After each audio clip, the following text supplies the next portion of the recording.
How are things with the fam? Everybody's good. Steve staying out of trouble? He's trying to. So he's working. So the boys are doing good. My two boys, like I told you before, I got one getting married this year. So that's kind of exciting on the horizon. Yeah, we were talking about that the other night, and I'm like, I cannot believe I have a son that's graduating college, and you have one that's getting ready to be married. And I love the story whenever we don't have to say all the details, but he calls and you're like, oh, you gave me 4 hours notice. Yeah, 4 hours notice. Like, what? I know. No heads up. Yeah, he called me the day of, gave me 4 hours notice, and purposely so I wouldn't drill him. But I still, I drilled him in a matter of seconds though. I'm like, where'd you get a ring? Where are you going to do it? What am I supposed to do? Where am I supposed to be for this? So, but it was exciting. It was, we're happy for him, and we really love her. So we're glad to extend our family. Now, had they been dating for a little while, or they've been together about 2.5 years now. Okay, yeah. So you've gotten to know her a little bit. Yeah, gotten to know her family a little bit recently. So it's been a fun time. So we're excited. I think that's the next thing for my son that I'm concerned about. I'm like, okay, how's this going to go? He's had a few serious relationships that I actually thought one of them I thought she was kind of going to be the one. Yeah. And then he texted me and he was like, hey, we were all supposed to go somewhere. And he was like, she doesn't need a ticket for that. And I'm like, well, I thought, I didn't want to jump to conclusions. So I thought, well, maybe she has to work because she had a job where she was doing some things. And he was like, no, that's not it. He's like, she gone. And I'm like, that one's over. Okay. I was like, we'll talk about that. I was like, do you want to talk about it? He was like, nope. So I had to let it rest for a couple of days, and then he finally talked a little bit. It's funny. They're young still. I mean, he's young, pretty young to get married. He's only 23, but again, it's pretty exciting. So they know when they know, I guess. Yeah. Were you young when you got married? I was. I can't knock it. I was 23 when I got married. Yeah. So yeah, but it's just funny because we're sitting here. I think I've known you just as long as I've been in the business. You and Adam. So to be a little kid when I started in this business, and now he's getting married and all the people we know. It's just kind of crazy how fast time goes. It has really flown. It has. Well, let's talk about your time in the industry. Mm-hmm. You're with Stainless Steel Midwest now. Yes. And have you always been with them, or have you we don't have to talk about any other businesses, but you've been in the industry for a little while now. Yeah, 19 years this year. 19 years. Mm-hmm. And so has it always been with them, or? So I've always been, trying to keep a long story short, I've always been with the same group of people. I've always been with Steve Jones. He started years ago as Venture Metals, a few mergers, acquisitions. We finally we've been Stainless Steel Midwest, I think, for 12 or 13 years now. But I've been with him through that whole process, and I've always been on the stainless side of the business. Okay. So stainless has, obviously it's in the name, so that is a huge focus for you guys. Mm-hmm. But you also do buy other scraps, right? You're not just limited to stainless, or? For the most part, I mean, we are a bulk stainless processor. We do have an alloys division, so we'll buy all grades of stainless, nickel alloys, and then in our specialty division, we get into back quality and air melt material. We do buy some tungsten and stuff that's where we come into business with you all, titaniums, stuff of that nature. Yeah. But our bulk business is stainless, and we're moving about, I'd say on average, we move about 16,000 tons a month of bulk stainless. Holy sh! So. Oh my goodness. Okay. So here's a fun fact. So mm-hmm. in 10 months, you guys move as much stainless as there is globally. If I'm doing that math right, you move 160 tons a month, or 160. 16,000 tons. 16,000 tons a month. Yeah, that's about our average. 16. I'm terrible at math. 16,000 times 10 would be 160, right? Yes, I believe so. I'm right there with you on that. So, director, give me a nod. Give me a nod if I'm right. Okay. All right. He's got it calculated right there. Good. So, the tungsten industry only does 140 to 150,000 tons a year globally. Really? Okay. That's crazy. So that's one of the misnomers, like when people talk about like how much is out there for tungsten, the volume compared to like what you guys are doing, it's not even, because that's just you guys. Yeah. So in 10 months, you guys do the volume of the entire global tungsten production. I asked you all that one time. I think I was talking to Adam one time, and because I was curious about your volumes, and I was surprised to hear. I mean, it's a huge business, right? The tungsten market. I mean, dollar wise, like Correct, stainless, yeah. it probably outweighs to Yeah. an extent. But I was surprised by the volumes. I was thinking it was more than that. So that's interesting.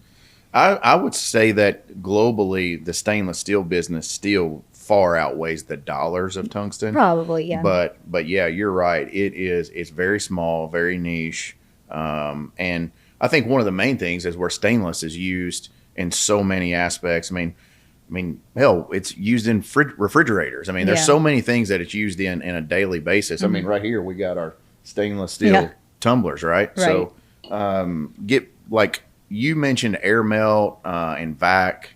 Like stainless steel is not my expertise, so give me the Niki notes on some just a real quick education on what are the difference. Explain those grades, like what's vac, what's air melt, what's So, I mean, there's so many different sectors that stainless is separate than, some of the alloys, like the Inconels and Hastelloys are more of an air melt, vac quality kind of division. And a lot of that stuff is aerospace, whereas stainless is, there's a million different grades, but our primary grades are that we create blends for the mill. So our primary grades are 304, 316, a 201, and a 301. But we buy everything pretty much that goes into that and create a blend for the mill and melts out to a specific chemistry.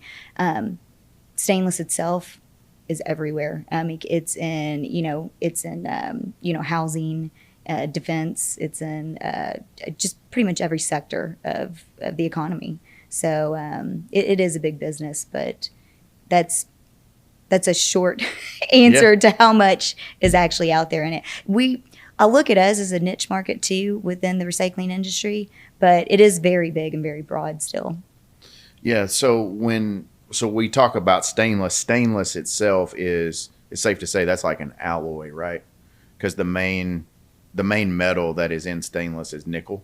Yes, so it's an alloy. Right? It's an alloyed metal, so it has multiple components of nickel, chrome. Could have nickel, chrome, moly, iron. So, and that's what we guarantee the mill. So we buy all the different grades, create the blend, and guarantee the melt of the elements. If we do a 304 blend, we're guaranteeing them that it's going to melt out at 8% nickel, 16 chrome. Yeah. So in our world, when we say tungsten carbide, we're dealing with the main element is tungsten. Mm-hmm. So it's going to be 80%ish tungsten, and then your balance is either going to be, you won't find nickel and cobalt together, but you would find like a nickel base or a cobalt base for the binder, and then a little bit of carbon.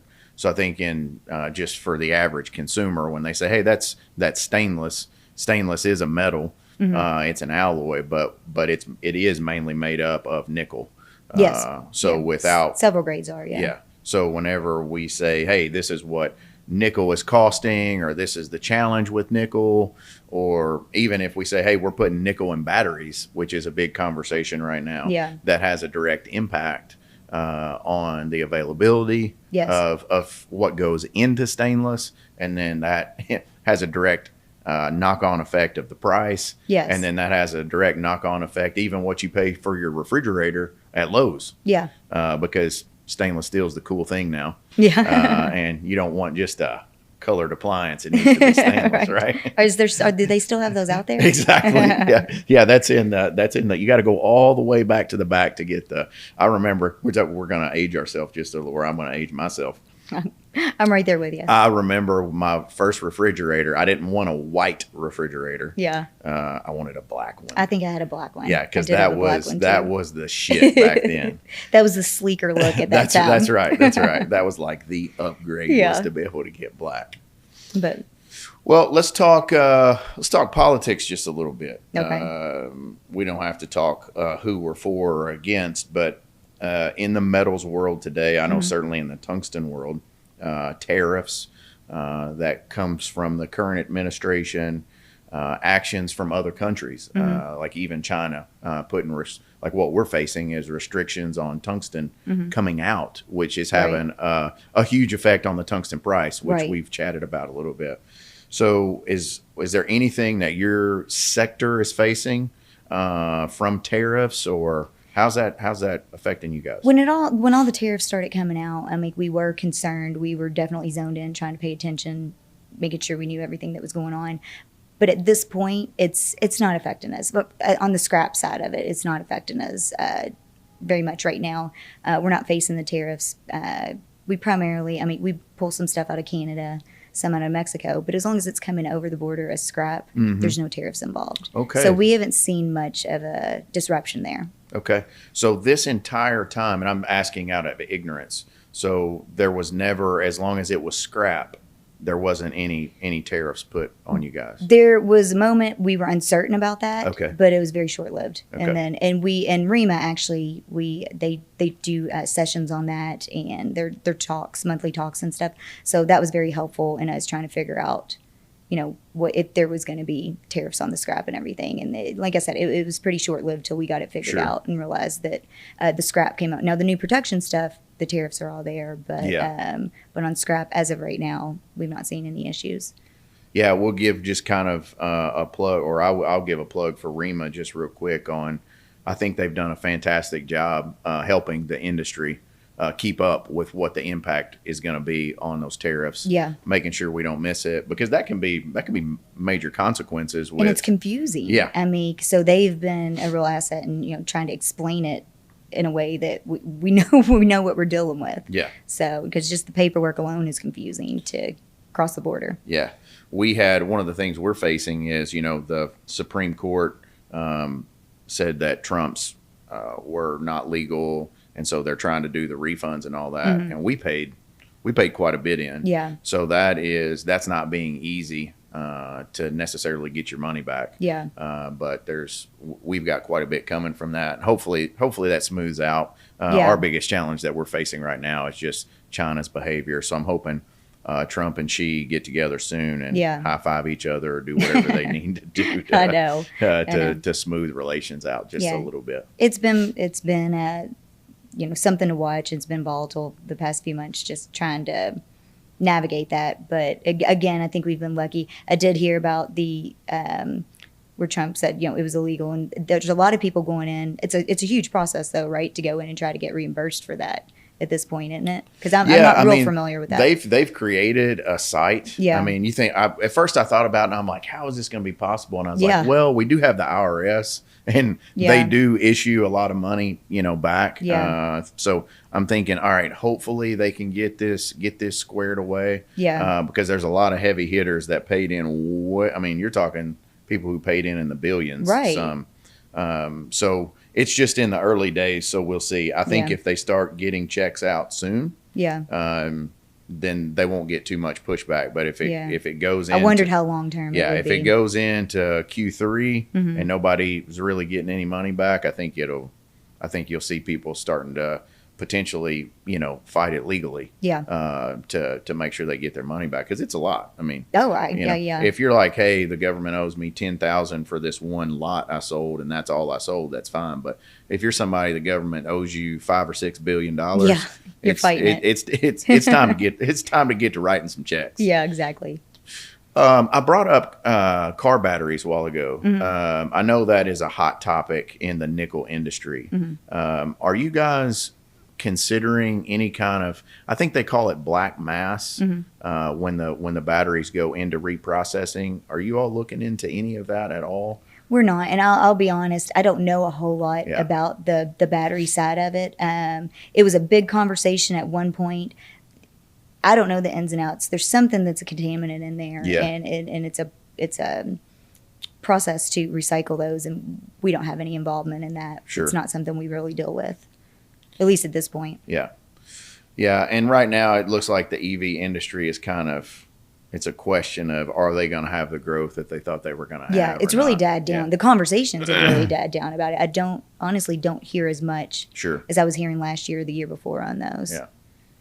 Well, Niki, it's been great to have you on Cliff's Notes. Not only have we had a long relationship, looking for it to be continued. You're a fellow Kentuckian. Yes. Right? So right outside of Louisville, and maybe we'll get to hit that derby again sometime soon. Anytime. We're always up for it. So right. Appreciate you and appreciate the relationship. Thank you for being Thanks on for having Cliff's me. Notes. All right. Appreciate you.